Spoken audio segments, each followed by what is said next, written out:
What I really wanted to do, I suppose, was to create the means of powering a flying saucer, that somehow I could put a machine together using gyros in which all our energy could be properly harnessed to produce a lifting force or thrust which would be capable of driving some sort of craft through space.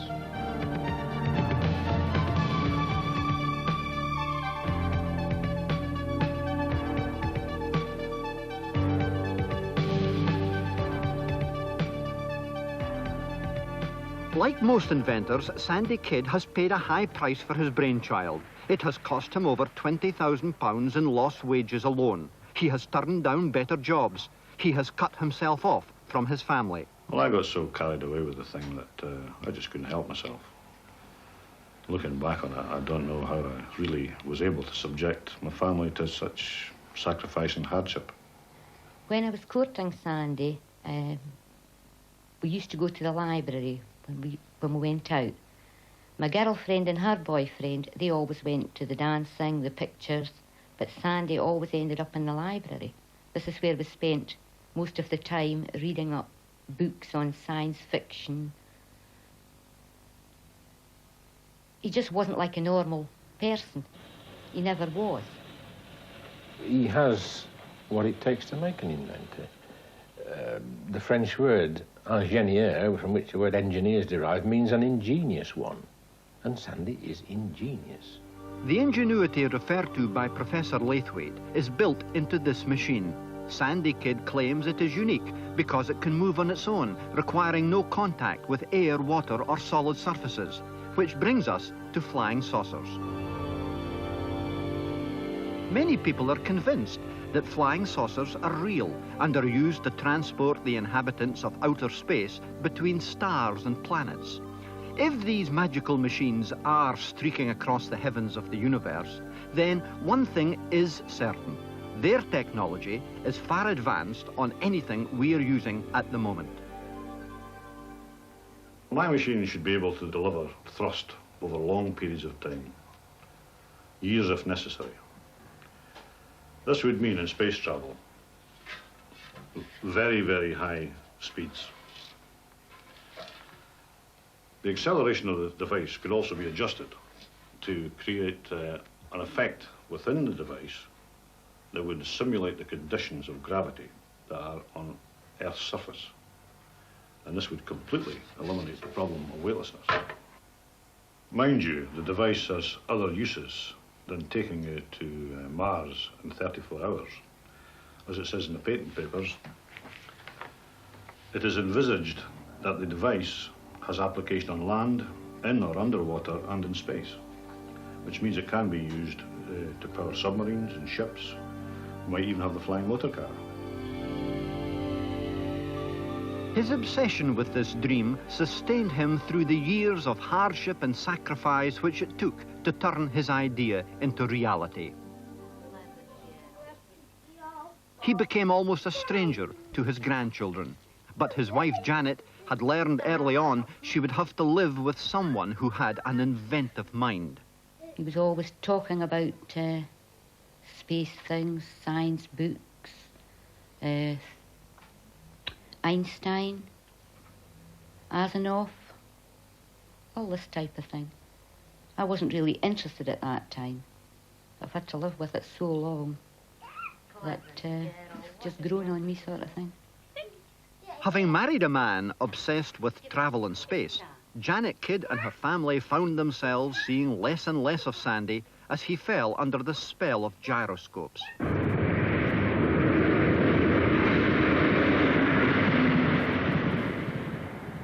The thing was, I still had to carry on my full-time job with an oil company in Aberdeen, leaving home in Dundee before 6 in the morning and not getting home until 7 or 8 at night.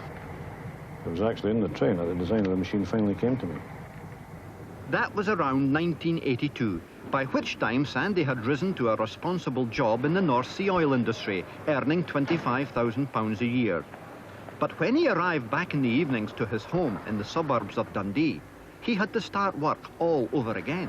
He used to come home from Aberdeen at night, 7:30, he'd have his tea, in the door 5 minutes, out he went. He was outside till 2 in the mornings. I just used to go away to my bed and leave him. This went on for 4 years. With no social life, we gave up all our friends. 7 nights a week, all day Saturday, all day Sunday, it was spent in the garage. He didn't have time for anything else. To me, he was just obsessed by it. Sandy's machine is all about gyros, a gyro being anything that spins round on the end of a rod. They behave dramatically when subjected to certain forces. This gyro weighs 50 pounds and has been fired up to rotate at over 2,000 revs a minute, so that Professor Laithwaite, an expert on the subject, can demonstrate the basic concept of Sandy's device. Very little effort required, about as much as lifting an umbrella, and no centrifugal force. Now, of course, we have the problem of stopping it.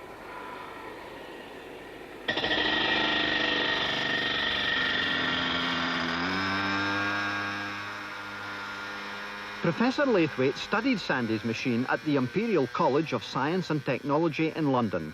Although known as an international authority on electrical engineering, the professor's know-how in gyroscopes has always led him to believe in the concept of a machine like this, a device based on gyroscopes which could produce a genuine lifting force. When he saw Sandy's invention create such an effect, congratulations were in order. That is fantastic. There can't be any doubt. I mean, there you go, there's a whole object that goes up. By whatever means, it goes up. Is he the first person to have done this? No. Others have done it, and inevitably have modified their machines to try and make them better, stopped them from working, and they've never been able to recreate the original machine. I've had several like this. So how does Sandy Kidd stand then? Well, he didn't make the mistake of meddling with his first machine. He kept it, so that when he made a second machine that didn't work, he said, what's the difference between this and my first machine? It's only the first machine made better. And he realized he'd lost some of the flexibility through the rather loose engineering of the first machine, and was able to see what it was that was making it go. So then he's been able to make a better machine, knowing what it is that makes it go. It was while serving as an RAF technician on Vulcan bombers in the early 60s that Sandy first became aware of the frightening energy a gyro can store up during rotation. One day, he had to remove a gyro from the navigation system of the aircraft. I was walking backwards down a ladder, carrying it. Unknown to me, it was still running in its box. And the thing not much bigger than this. And as I reached the bottom of the ladder and turned round, the gyro reacted really violently and threw me on my back. I was really surprised at how much energy contained in a thing about this size. I'll never forget that experience. 10 years later, in 1974, when back in Civvy Street as a development engineer, he watched Professor Laithwaite demonstrate the powers of gyroscopes during a television lecture. What he saw that evening convinced him that somehow he could build a machine to harness a gyro's energy and put it to good use. In deciding on the basic design of the machine, I knew I had to somehow mount 2 gyros within a structure at a critical angle, and by subjecting them to certain forces through rotation and movement, produce a lifting force through the action of the gyros. The whole machine is designed to spin round like a top. When this happens, the gyroscopes want to fly off the end of their axles because they are being subjected to what is called centrifugal force. With the gyros themselves being driven at a very high speed in a certain direction, they react to the centrifugal force by swiveling upwards and taking the machine with them. Because of its design, it is only able to rise 2 inches off the bench, but the machine is capable of climbing to any height you want. The machine produces a thrust equal to 10 or 12 ounces, but the device itself weighs 7 pounds. To calculate this lift, therefore, Sandy devised a counterweight system consisting of a piece of string attached to the top of the machine, threaded round 2 overhead pulleys, then tied to an old vise loaded with 4-inch nails.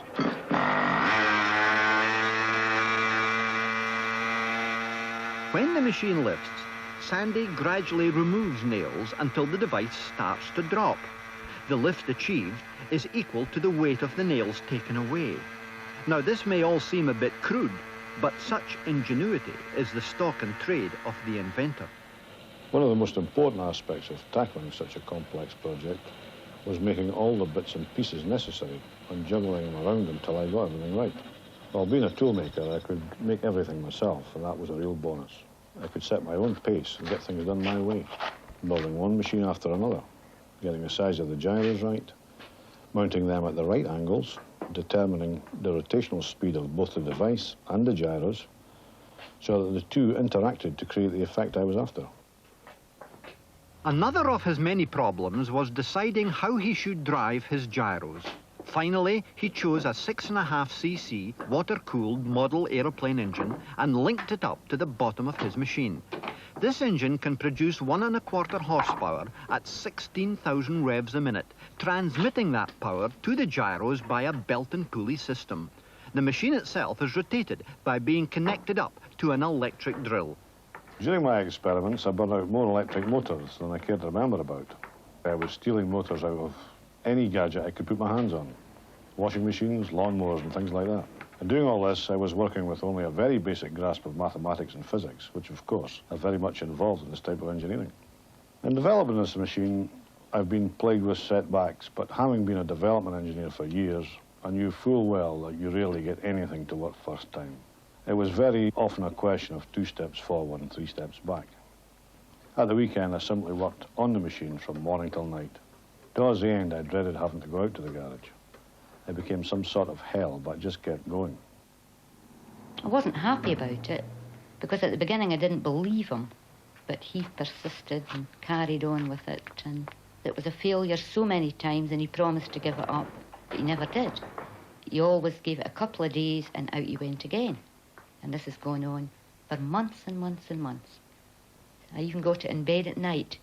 He brought his books to bed, his papers to bed. He sat and drew pictures to me and tried to make me understand, but I never was able to understand it. I just had to live with it. Although the machine worked for all the right reasons, using all the factors I had built into it, the forces within the device were operating in a different pattern from what I had imagined. In other words, I had created a machine which I did not fully understand at that point, but which was producing the desired effect. It was in trying to establish how these forces and other influences were actually behaving that really created bigger problems than I'd encountered before. Most of the people that know Sandy believe in him. They know that he'll do it. He is quite a clever person, in my eyes. Well, I see a lot of things I don't mean. I do try and help him as much as I can. Gardening, decoration, painting, every job about the house I have to do on my own. He just doesn't have time for any of that. He's too engrossed in his shed with his machine to do any of the things around the house. I've gone out and left him on his own. I've packed my bags quite a few times and been going to leave, but always came back. During the cold winter months, it became a nightmare. All my family and social obligations went by the board, but the loneliness of working on my own and solitary confinement was the worst part of it all.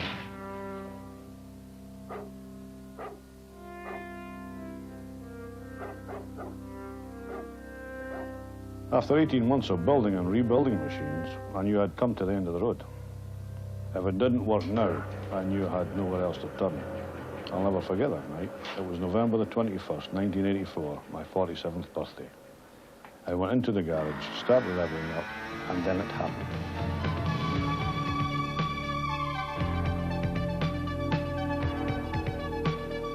The machine lifted against the counterweight and stayed up. I could hardly believe it.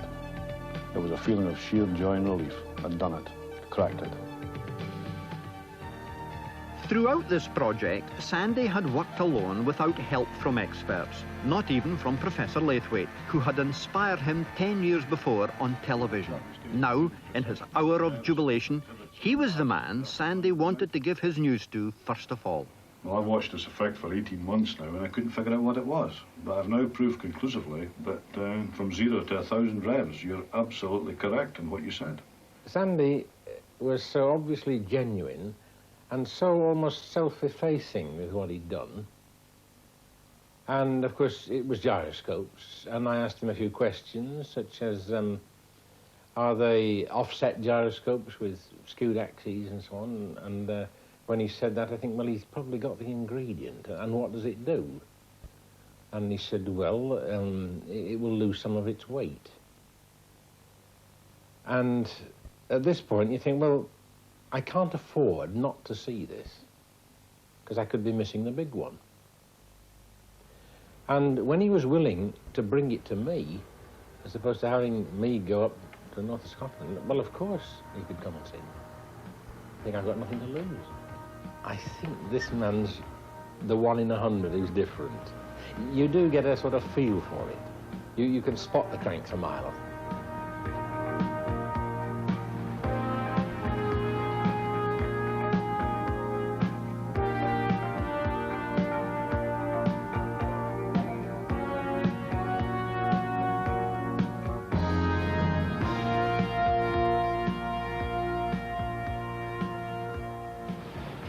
Make the torque reaction of the gyro overcome the centrifugal force. There's a point where these are free flying, and I expected the vertical motion. And it appears to work quite well at that.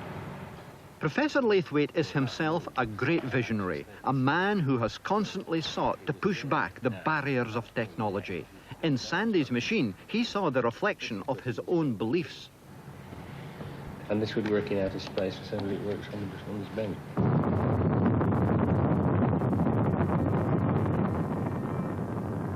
At the moment, the only method we know of travelling through space is by shoveling matter out of the back very fast in order to go forwards.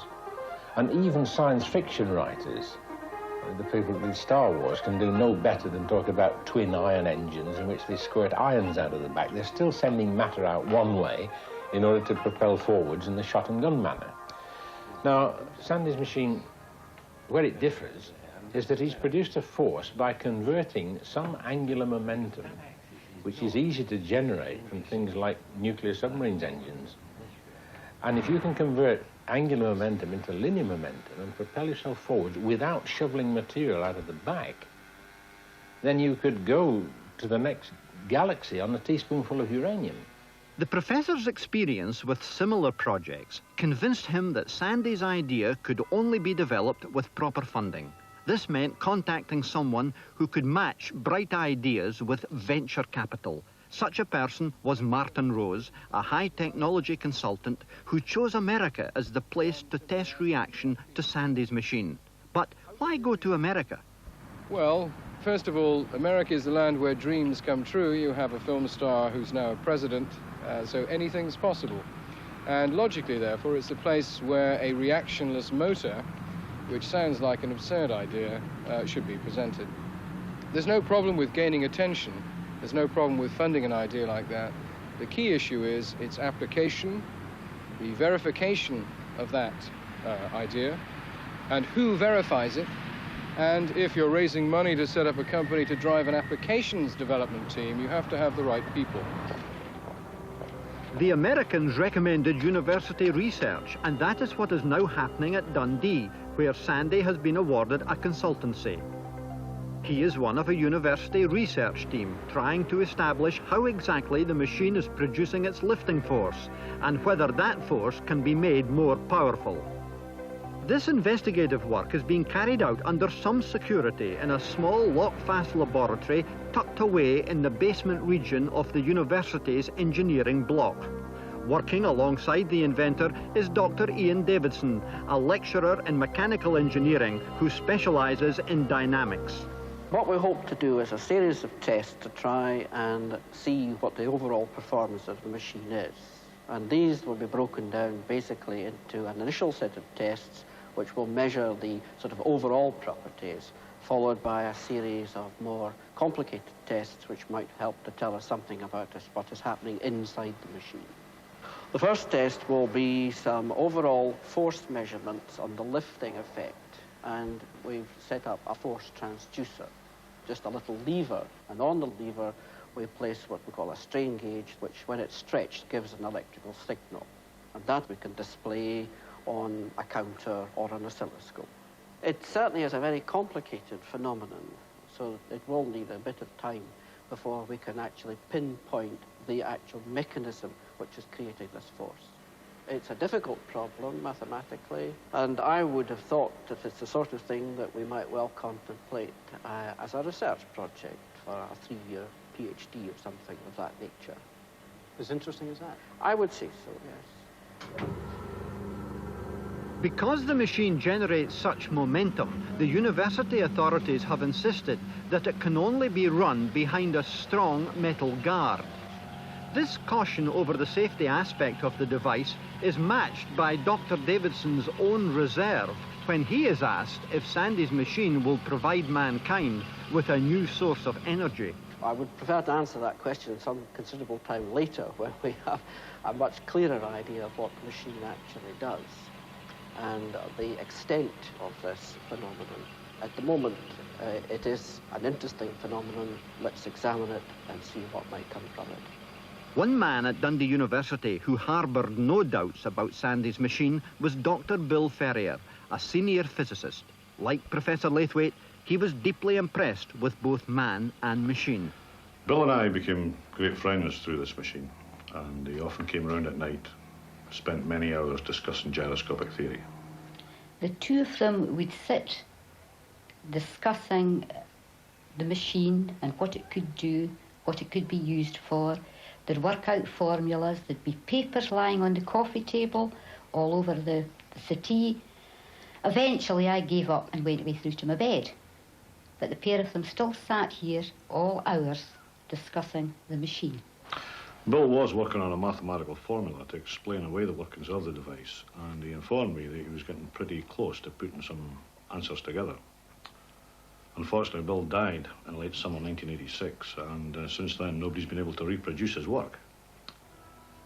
But Bill did leave this written endorsement of my work. There is no doubt that the machine does produce vertical lift. I am fully satisfied that this device needs further research and development. I have expressed myself willing to help Mr. Kidd, whose engineering ability is beyond question and for whom I have now the greatest respect. I do not as yet understand why this device works, but it does work. The technological possibilities of such a device are enormous. Its commercial exploitation must be worth millions.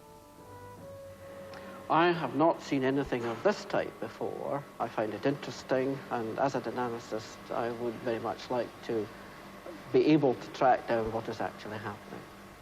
It may take you years, but if you know you're going to get there, and you've got the patience and the perseverance, you've got all the ingredients you need.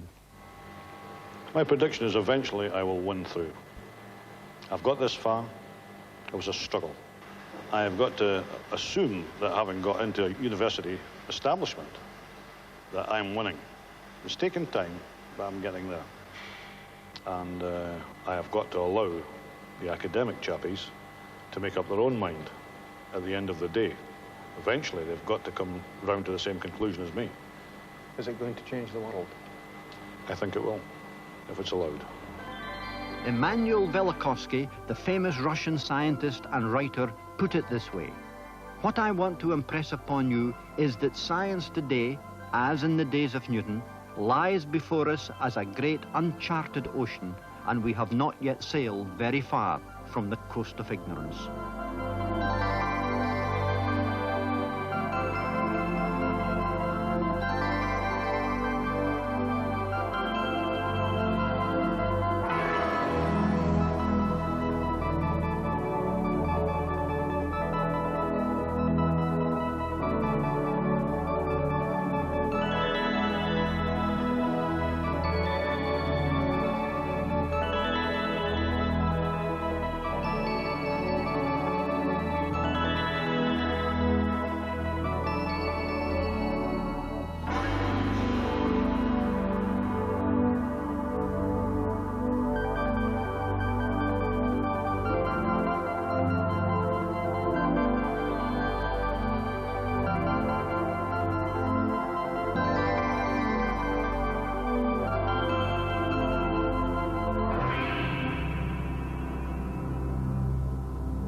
Later on tonight on Central, Gary Newbon takes us to Australia in Central Sports World. At 1:15 we have a harrowing movie called An Early Frost, starring Ben Gazzara. It deals with AIDS. Next, though, we're off to Blackpool. Hair and shave.